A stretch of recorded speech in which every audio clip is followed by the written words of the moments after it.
sebenarnya bukan hanya untuk mengingat jasa para pahlawan revolusi, tapi juga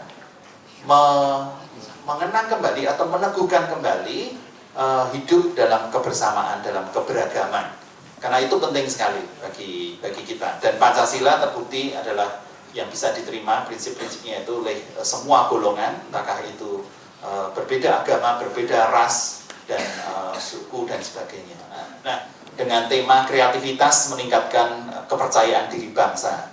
Jadi ini memang kebetulan kok ya bulan ini banyak event, dan tadi saya mendengar dari Pak Didik nanti tanggal 12 dan 16 ada Jogja International Batik Biennale. 12-16 itu kami juga sedikit tadi berbincang-bincang bagaimana kita bisa mendukung supaya acara ini berlangsung dengan sukses gitu.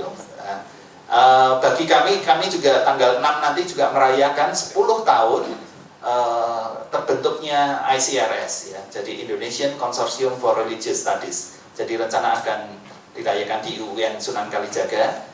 Konsorsium ini didirikan 10 tahun yang lalu oleh 3 universitas, yaitu Universitas Kristen Duta Wacana, Universitas Islam Negeri Sunan Kalijaga, dan juga Universitas Gadjah Mada. Jadi konsorsium ini khususnya adalah untuk mewadahi atau mengelola program studi S3 internasional di bidang Interreligious Studies. Dan ini sudah merupakan salah satu program yang kita banggakan, karena di dunia ini ketika banyak negara-negara lain itu diperhadapkan kepada isu-isu geopolitik dan juga problem sosial yang demikian, dan juga khususnya radikalisme di kalangan anak-anak muda. Tidak hanya, coba Bapak Ibu amati, semua negara hampir tidak ada yang terluput dari permasalahan tersebut. Amerika yang demikian itu malah justru anak-anak mudanya yang lahir di Amerika yang bisa terkena radikalisme seperti itu. Eropa apalagi yang menerima sekian juta imigran dari negara-negara Timur Tengah dan sebagainya. Nah, termasuk Indonesia. Dan kalau bagi saya radikalisme tidak hanya masalah salah satu golongan agama atau agama tertentu saja. Di kalangan Kristen juga bisa saja ada radikalisme di situ. Jadi ini merupakan suatu topik yang harus kita terus ingat dan terus kita pergumulkan. Kemarin malam saya baru tiba dari Bangkok. Di Bangkok saya punya sahabat baik, profesor yang mengajar di Kasetsart University, di background saya arsitektur. Beliau ini cerita panjang lebar malam ketika sebelum saya pulang itu. Beliau ini, Prof. Joseph Kedari ini dilahirkan di Aleppo. Bapak Ibu mungkin pernah mendengar Aleppo. Aleppo adalah sebuah kota tertua, mungkin salah satu kota tertua di Syria. Di situ ada gereja yang usianya sudah hampir lebih daripada 500 tahun di situ. Dan beliau itu menceritakan dengan sangat terharu, sedih sekali, karena kota ini sekarang hancur total karena menjadi center of conflict di Suriah yang didukung oleh Rusia, Presiden Assad, dan juga Amerika yang turut campur tangan di situ. Anda bisa membayangkan sekian ratus bahkan mungkin ribuan tahun itu sejarah di mana kalangan Kristiani dan juga Islam itu bisa hidup berdampingan dengan sangat damai di Aleppo itu bisa dalam waktu sekian tahun saja sudah bisa meluluh lantakkan seluruh kota itu. Nah, yang ditolong di ambulan karena korban itu ya, yang dulu beberapa minggu lalu di CNN begitu meledak beritanya. Menurut saya ini adalah proses yang sangat menyedihkan, jangan sampai itu terjadi di Indonesia. Nah, batik, kenapa batik? Kalau menurut saya batik itu mewakili kehidupan kita. Tadi Pak Didik nyinggung ke saya, Pak, itu pameran yang di sana bagus karena batik itu punya makna sejak orang itu lahir itu ada batik yang khusus untuk orang yang baru babaran, ada batik yang untuk usia anak-anak, untuk sampai dengan kita nantinya meninggal pun dibungkus dengan batik dengan simbol-simbol tertentu. Menurut saya batik bukan hanya masalah desain grafis yang di print atau dipakai malam di selembar kain, tapi lebih daripada itu adalah akumulasi dari citra atau image filosofi yang kita anut. menurut saya di seluruh gambaran itu kita bisa melihat bagaimana manusia di Indonesia itu merayakan kehidupannya, mulai dari kelahiran hingga kematian. Nah, ini suatu potensi yang luar biasa, tidak dimiliki oleh orang lain. Teman-teman saya di Myanmar saja senang sekali. Saya membawa beberapa baju batik, saya berikan, wah luar biasa. Mereka sudah terbiasa pakai sarung dari Indonesia. Ya. Kalau di Myanmar itu di kampus-kampus tuh mahasiswa sarungan gitu, bajunya biasanya putih begitu ya. Mereka mengimpor banyak sekali sarung dari Indonesia. Nah sekarang saya berikan batik di sana, wah luar biasa ya. Meskipun saya nggak bisa beli batik-batik yang mahal ya, dan tapi itu sangat dihargai. Oleh karena itu, marilah kita pada momen pagi hingga siang hari ini, apalagi nanti Prof. Nur Haidi, Prof. Nanduru dari UGM juga akan hadir, juga Bu Farsiana, terima kasih, Mbak Ani nanti yang sudah berjerih lelah mengatur sedemikian rupa acara ini. Mari kita menikmati bersama sambil kita juga tidak hanya berhenti di sini menurut saya ya. Justru batik itu kan harus dihidupi, tidak hanya diperbincangkan saja gitu ya. Tapi juga kita harus juga teringat bagaimana sih pengrajin batik mungkin belum hidupnya sejahtera ya Pak Didi ya. Nah itu kan permasalahan kita semua ya, kita bisa menampilkan batik ini kalau dihitung perbuatannya 1 bulan. Tadi Pak Didi ngomong kalau batik 1 bulan itu apa ya, cucuk Pak ini biaya untuk membuat batiknya itu gitu ya. Tapi batik juga menjadi kegembiraan ketika membuatnya. Biarlah Tuhan yang kita kasihi dan kita junjung itu senantiasa memberkati kita semua. Terima kasih.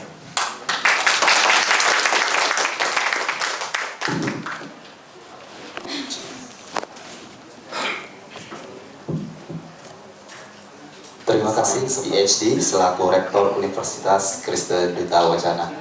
Saya ucapkan juga selamat datang untuk Dekan Fakultas Filsafat, Dekan saya, Bapak Dr. M. Kasar Samsudin, PhD yang telah datang. Baik, dan berikutnya kita akan mendengarkan sambutan dari Gubernur Daerah Istimewa Yogyakarta, Bapak Sri Sultan Hamengkubuwono ke-10. Dalam hal ini akan diwakili oleh Bapak Dr. Insinyur Didik Purwadi Magister Economics selaku asisten keistimewaan, dan nanti akan sekaligus membuka acara kita. Kepada Bapak Didik Purwadi, kami persilakan.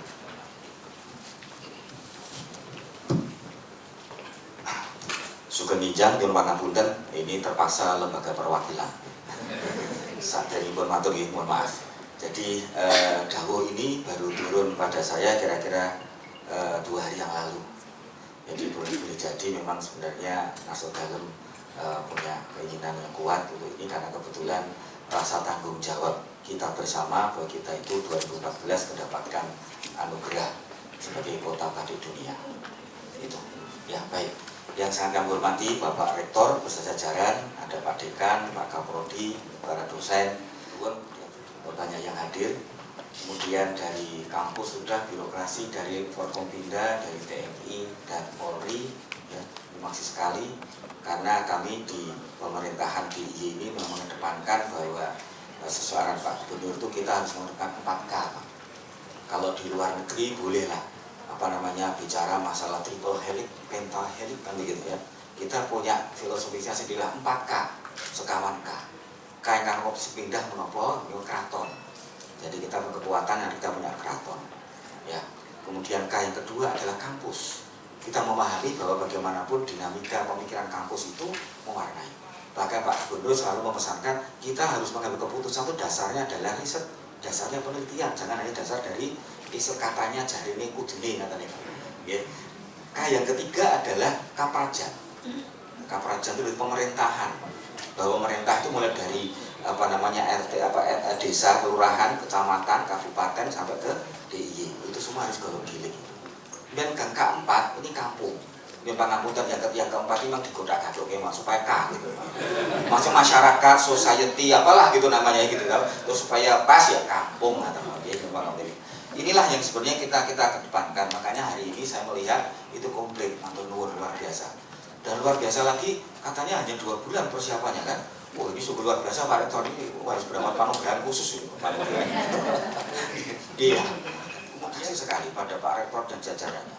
Karena ini merupakan bukti nyata bahwa masyarakat Jogja ini memang betul-betul memiliki yang namanya batik itu. Rasa memiliki ini. Karena kami memang juga prihatin. Kami 2014 mendapat dawuh dari Ngasor Dalem itu untuk mewakili beliau ke Donyang. Jadi Donyang itu di Cina itu ada Kongres World Craft Council, ya, itu yang kemudian menganugerahkan Jogja sebagai kota batik dunia. Nah sebelumnya tentu sudah dinilai. Jadi sebelum 2014 itu 2013 datang tim penilainya kemana-mana itu karena ada 7 kriteria. Ketika Jogja dinobatkan kota batik dunia ini, loh Pak, beberapa saudara-saudara kita dari luar kota itu pada telepon pada ini, kenapa sih Jogja ini kurang apa sih? Sudah kota pariwisata, kota pendidikan, kota budaya. Ini suara dari Pekalongan. Ini apa nama ciri khas kota kami saja satu-satunya, kok ya diambil gitu. Ya, memang. Terus saya jelaskan, wahai saudara-saudaraku semuanya, batik itu memang untuk semuanya Indonesia itu punya batik. Semuanya, bukan Jogja saja. Iya. Mari Jogja tampil ini ibaratnya sebagai saudara tuanya dulu lah, nanti bareng-bareng. Kenapa? Karena kalau Jogja waktu tidak segera tampil, keputusan Dekranasda, Dekranas Pusat menuju Jogja itu saya tepat. Kenapa? Yang paling komplit syaratnya tuh, 7 syarat ini. Ya gitu. Syarat yang paling pokok yang sulit dimiliki daerah lain adalah karena kita punya keraton. Karena orisinilitas dari batik itu sebenarnya kan tidak hanya dari sini, tapi ada filosofisnya. Itu kita punya keraton. Wah, ini Solo kan ganteng, ini Solo kalah cepat kali Jogja kan. Loh, saya juga besar di Solo, Pak, tapi ya juga Jogja kan. Kemudian apalagi ada yang namanya dari apa? Regenerasi. Nah, ini kita buktikan, ada pendidikan, edukasi, kita buktikan. Alhamdulillah waktu dari tim penilai itu datang, Pak. Kita tunjukkan, kita datang ke Steladus, itu ada SMP, Steladus itu kan sudah punya, nggak usah bilang teorinya, tapi mereka udah praktek. Ya bikin batik, murid-muridnya dipakai sendiri kan bagus sekali itu. Kemudian Bantul itu bupatinya juga mengeluarkan, itu membuktikan semuanya regenerasi gitu. Nah yang menjadi tantangan kami kan mohon bantuan, ini kebetulan kerjasama dengan MM kan, jadi sekolahnya bisnis begitu. Kira-kira bagaimana agar batik ini juga bisa untuk ekonomi gitu. Ya karena memang di dunia sana kita bicara batik itu ada dari sisi filosofisnya ya kan, kemudian ada histori tapi juga ada ekonomi gitu. Jadi bagaimana itu bisa memunculkan juga suatu pergerakan ekonomi gitu. Ini mohon bantuan. Nah, tanggal 12, 13, 14, 15 ini sekaligus kami menyampaikan awal gitu karena promosi kami belum keluar semua. Itu kita akan mengadakan namanya Jogja Internasional Batik Biennale. Karena Biennale berarti kita sepakat 2 tahun sekali kita buat. Maka ini pendukungnya semuanya Pak. Jadi kami mohon nanti bantuan dari Pak Rektor dan jajarannya, ya barangkali bisa rame-rame. Pusatnya di JEC nanti, Jogja Expo Center. Kita ada pameran selama 5 hari itu. Kemudian ada sekitar 50-an mungkin tamu dari asing datang. Ada workshop di Mogiri gitu. Jadi mereka nanti mau berkolaborasi antara mahasiswa asing dan orang Indonesia datang ke sana memikirkan bagaimana sebenarnya kalau kita mau, termasuk arsitekturnya kuat Pak, karena tuh yang workshop tuh memandigani Bu Sita Laretna di samping gitu. Jadi memang ada dari aspek itu ya Bu Laretna itu. Kebetulan Gajah Mada punya kegiatan itu jadi digabungkan gitu. Yun pangapunten karena saya mungkin salah tidak silaturahim ke sini. Kalau ini digadoknya lagi, waduh bagus sekali Pak. Dengan digadok itu mantap sekali. Makanya saya masih mikir-mikir nanti kalau masih ada slot itu barangkali yang judul tema tentang batik anti terorisme ini saya kira bisa masuk nanti di pameran itu ya. Mudah-mudahan Pak, kami akan sampaikan ke panitia, meskipun saya ketua panitianya, tetapi kan nggak bisa mendikte gitu gitu. Karena kita seperti itu. Gitu. Nah ketua panitianya dulu adalah suaminya Bu Sita itu Pak almarhum Pak Aki Adisakti. Dan beliau dipanggil sama Tuhan Yang Maha Kuasa dan saya diminta untuk meneruskan gitu. Jadi mohon dukungannya gitu. Baik, saya singkat saja ini saya akan sampaikan dari amanat ini birokrasi. Nonton ini tokoh saya ini Pak Asisten dari Bantul Rawuh ya gitu. Ya baik. Yang kami hormati ini para narasumber, kemudian para peserta seminar, bedah buku, hadirin yang berbahagia. Pada hari yang insya Allah penuh berkah ini, marilah kita panjatkan puji syukur kepada Tuhan Yang Maha Kuasa. Karena kita masih diberi kenikmatan, kesempatan, kekuatan kepada kita semua.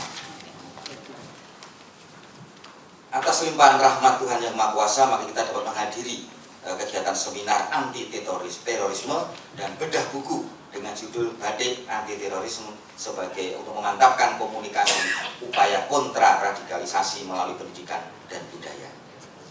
mengawali sambutan ini atas nama pemerintah daerah dan masyarakat Daerah Istimewa Yogyakarta, saya mengucapkan terima kasih kepada hadirin dan saudara sekalian yang sudah meluangkan waktu mengikuti kegiatan seminar dan bedah buku ini yang sangat penting. Hadirin sekalian yang saya hormati, sebagai pengantar perkenankanlah saya memberikan selayang pandang mengenai kondisi DIY sebagai Indonesia Mini, tempat berkumpulnya berbagai etnis, suku, asal-usul, budaya, dan agama. Ini tadi Bapak dari Dayak, ya Pak ya, inilah luar biasa, kita itu miniatur betul, ini bukti ya Pak ya, tidak hanya katanya tapi sudah kenyataannya seperti itu. Yogyakarta sudah terbiasa dengan berbagai macam perbedaan dan menerima perbedaan tersebut dengan prinsip hidup berdampingan secara damai. Kita sering disebut sebagai kota yang toleran, ya kan itu, jadi toleran city.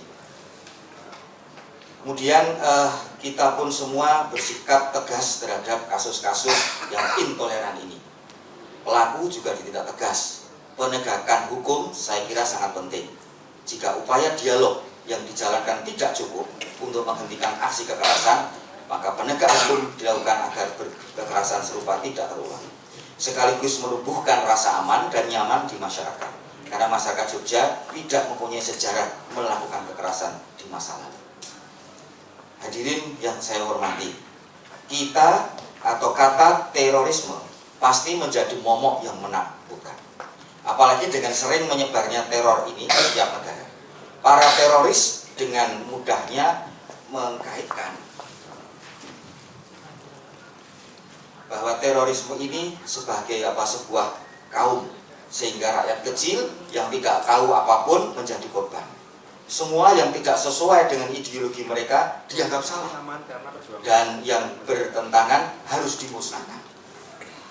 Ada target yang harus dimusnahkan, meskipun itu artinya mengorbankan orang-orang yang berada di lingkup para target tersebut. Sungguh miris melihat kekejaman yang dipertontonkan oleh para teroris yang katanya menjunjung kebenaran namun menghalalkan dengan segala cara.